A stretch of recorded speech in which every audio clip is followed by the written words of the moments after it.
Hello friends, कैसे हैं आप लोग अच्छे होंगे। इस वीडियो में हम बात करेंगे पूर्व मध्यकाल की सीरीज चल, इसमें हम बात करेंगे भारत पर अरब आक्रमण की।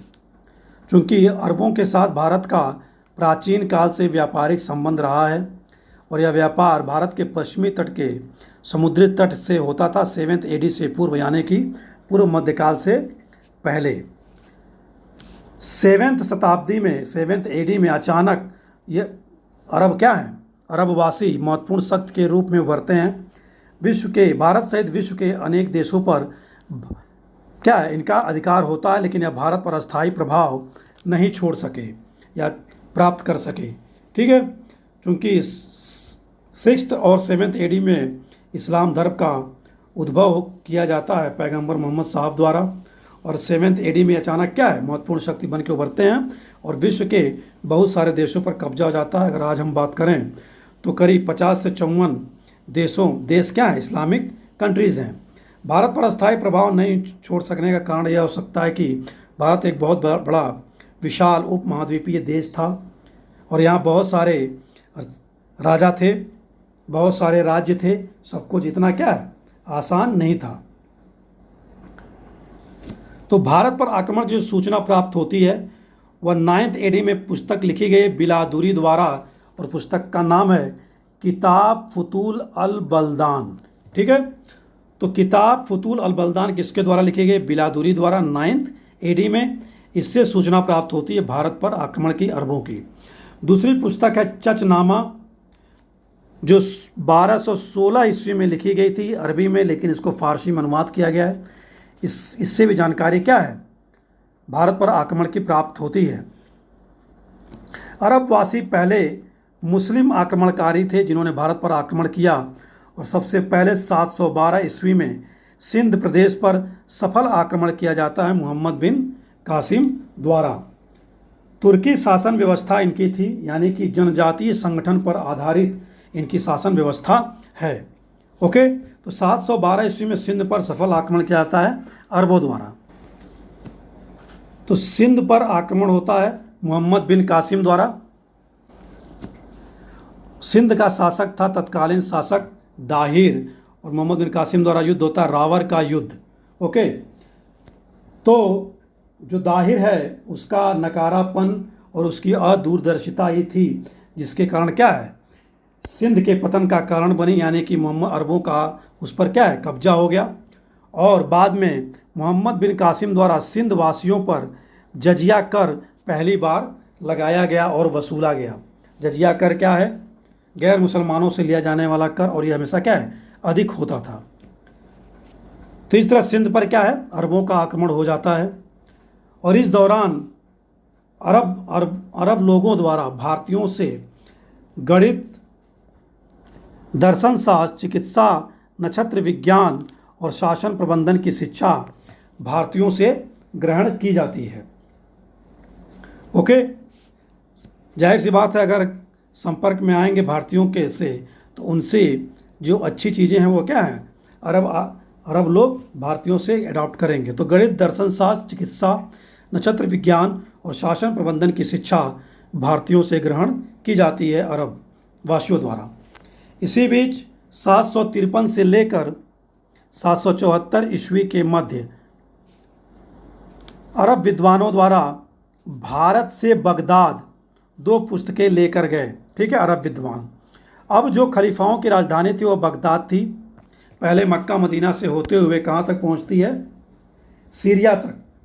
उसके बाद सीरिया की राजधानी दमिश्क तक, उसके बाद जो खलीफाओं की राजधानी बनती है वो बनती है बगदाद। ओके, तो 2 पुस्तकें लेकर जाते हैं अरब विद्वान 753 से लेकर 774 ईस्वी के मध्य। ब्रह्मगुप्त की पुस्तक ब्रह्म सिद्धांत और खंड खाद्य, इन दोनों पुस्तकों का अरबी भाषा में अनुवाद किया जाता है अल फजारी द्वारा भारतीय विद्वानों की सहायता से। तो याद रखेंगे, 2 पुस्तकें कौन बगदाद पहुंची, ब्रह्मगुप्त की ब्रह्म सिद्धांत और खंड खाद्य। अगली जो पुस्तक का अनुवाद होता है अरबी भाषा में, जिसका उल्लेख अल बरूनी द्वारा भी किया गया है, पंचतंत्र की अरबी भाषा में। किस नाम से, कलीला वादिमना, ना याद रखेंगे, कलीला वादिमना किस भारतीय पुस्तक का अरबी भाषा में अनुवाद है? तो वह है पंचतंत्र। और ऐसा माना जाता है कि ऐसा विश्वास किया जाता है कि सूफी मत पर, इस्लाम धर्म का जो सूफी मत है उस पर बौद्ध धर्म का प्रभाव पड़ा, या बौद्ध धर्म का प्रभाव था। सिंध पर कब्जा होने के बाद अरबों द्वारा सिंध में दिरहम नामक सिक्के का प्रचलन करवाया गया, और अरबों ने ही सिंध में क्या है, ऊंट पालन और खजूर की खेती का प्रचलन किया। ओके, तो ये तो बात होगी हमारी भारत पर अरब आक्रमणों से रिलेटेड। अगली जो बात करेंगे हम तुर्क आक्रमण, जो तुर्क कहाँ से आते हैं? अफगानिस्तान, गजनी से।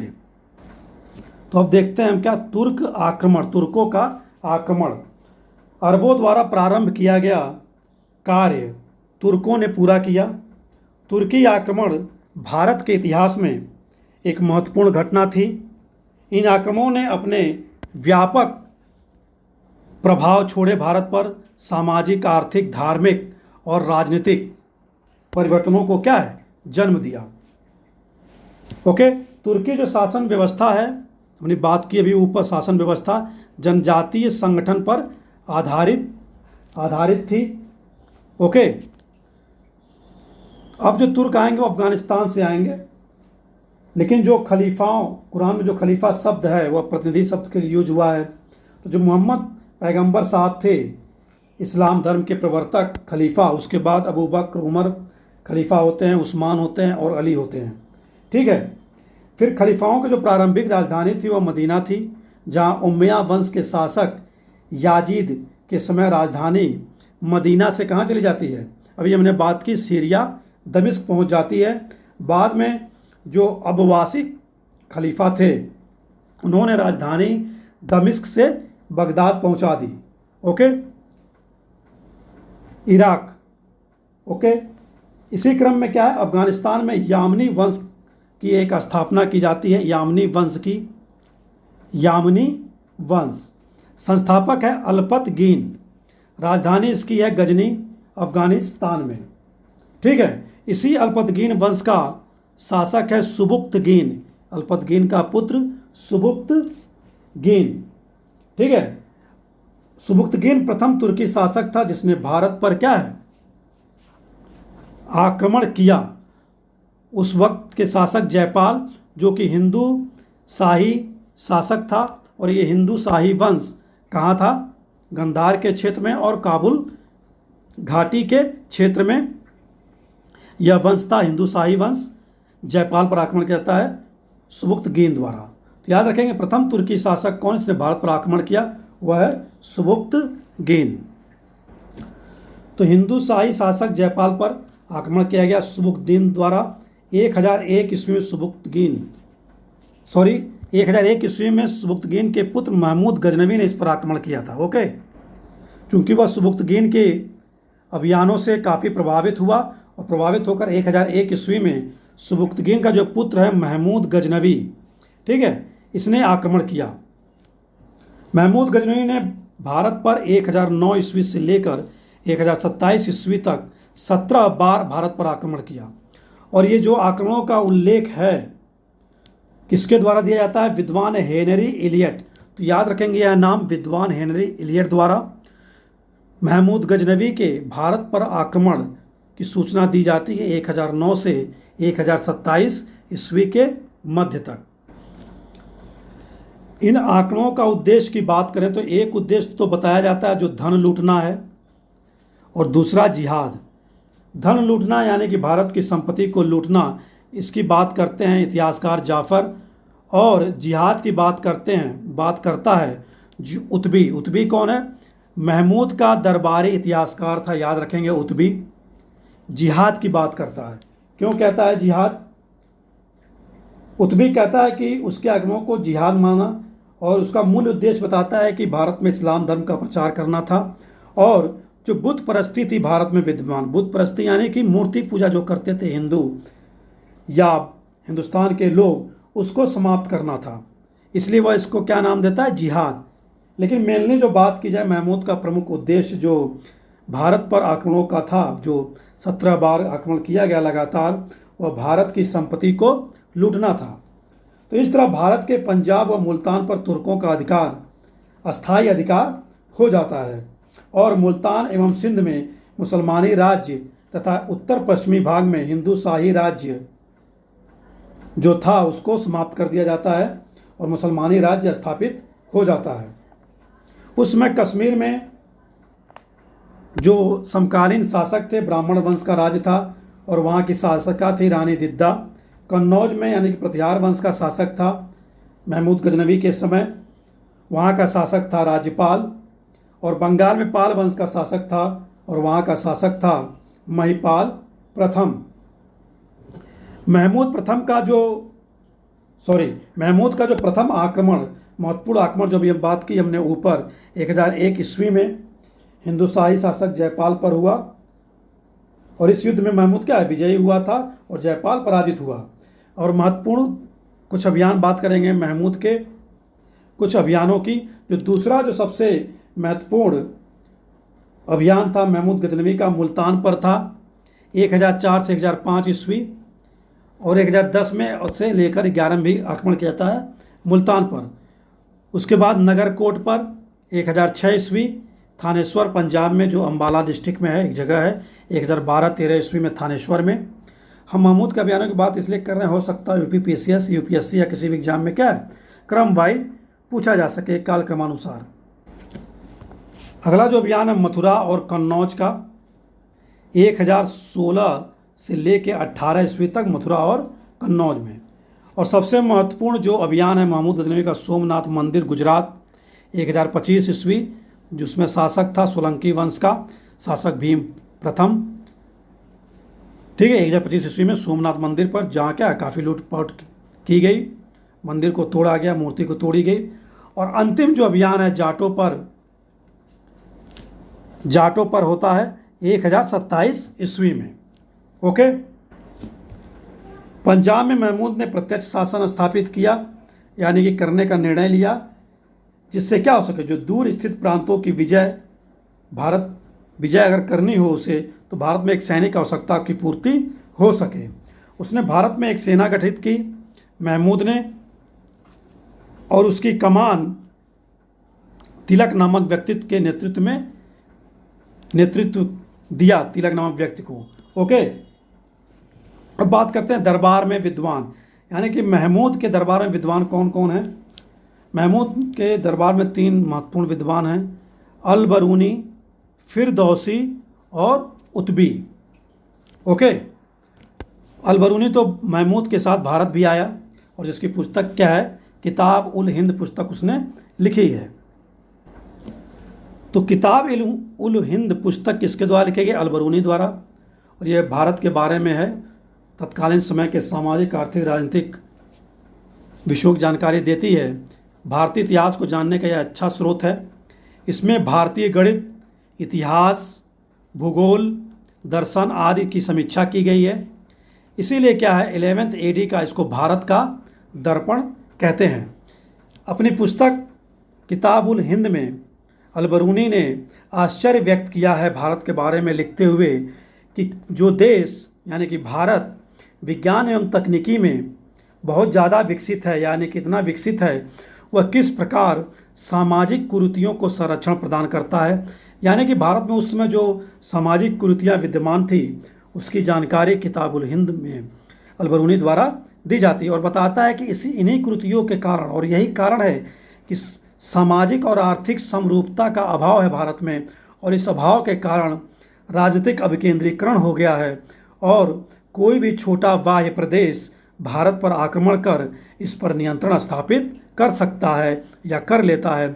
और इसका वो एक उदाहरण भी देता है कि किस तरह एक जो बहुत बड़ा प्रांत है सिंध, महत्वपूर्ण सामरिक प्रांत था भारत का, उस पर अरबों ने कैसे अपना आधिपत्य स्थापित कर लिया। तो इस सब की जानकारी जो क्या है अल-बरूनी द्वारा दी जाती है अपनी पुस्तक किताबुल हिंद में। अब तुर्कों की बात हमने की, अरब की बात की। अब बात करेंगे तुर्कों में गोरी वंश। ठीक है, 12th AD के मध्य गोरी वंश कहाँ पर है? ये भी अफ़गानिस्तान में ही है। ओके, उत्तर पश्चिम अफ़गानिस्तान में है। गोरी गजनी के अधीन था।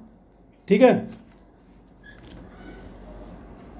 तो गोरी वंश का जो उदय होता है 12th AD के मध्य होता है। गोरी साम्राज्य का जो आधार है वह उत्तर पश्चिम अफ़गानिस्तान था। आरंभ में गोरी गजनी के अधीन था।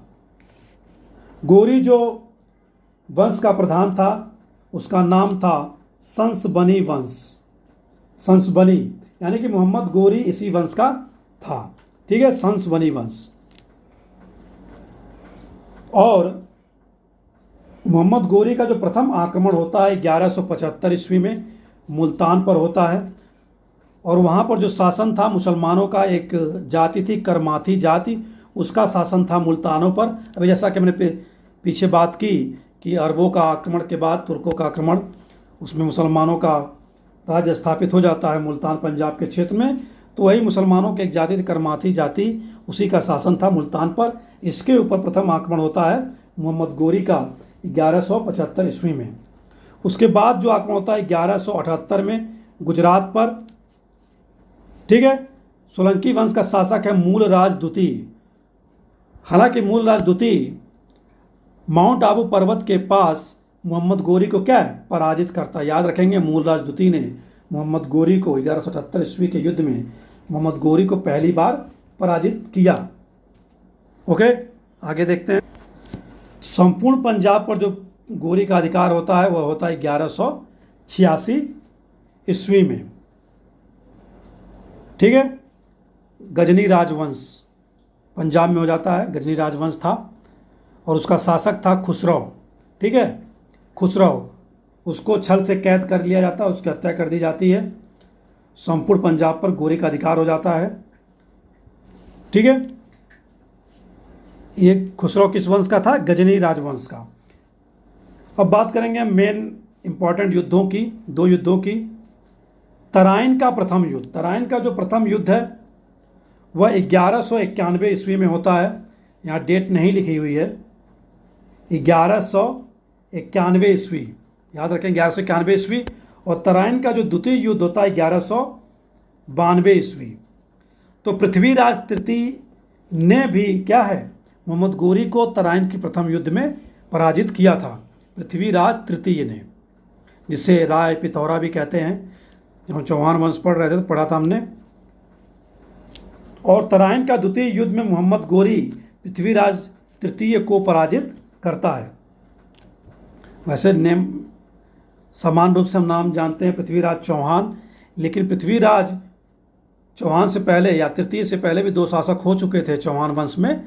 ठीक है, और ये तीसरे नाम के शासक थे पृथ्वीराज तृतीय, पराजित। ठीक है, तराइन के द्वितीय युद्ध में मोहम्मद गोरी ने पृथ्वीराज तृतीय को पराजित किया। और इन सब युद्धों के बाद भारत में तुर्की राज की स्थापना हो जाती है 1193 ईस्वी में। जो दिल्ली है भारत में गोरी की राजनीतिक गतिविधियों का क्या है, केंद्र बन जाती है।